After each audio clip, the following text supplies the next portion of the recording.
আজকের তোমাকে বিয়ে করে ছাড়বো। আমার হালকা তোমাদের কাউকে ছাড়বে না। তোমার হালকা আমার কারাগারে বন্দী হয়ে আছে। তুমি এখনো হালকাকে চিনো নাই। হালকা ঠিকই আমাকে নিয়ে যাবে। হালকা সে সুযোগ আর কখনোই পাবে না। হালকা, আমি তোমাকে বাঁচাতে চাই। আমার বাবা কুমির রাজা, সে আমার মাকে মাছ বানিয়ে রেখেছে। আমি তো শয়তানটাকে মেরেই ফেলবো। তুমি মারতে পারবে না, কেন মারতে পারবো না? কারণ আমার বাবা প্রাণ লুকানো আছে মধুপুর বংশাই নদীর একটি মায়াবী মাছের কাছে।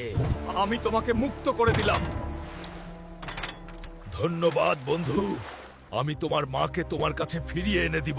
বন্ধু, তুমি আমাকে একদম পাতালে নিয়ে চলো, সেই মধুপুর বংশাই নদীতে মায়াবী মাছের কাছে। আমি কি পারবো মায়াবী মাছের কাছ থেকে রাজার প্রাণ আনতে? সেইটা দেখার জন্য পেজটি ফলো করে দাও, পরের পার্ট লিখে কমেন্ট করো।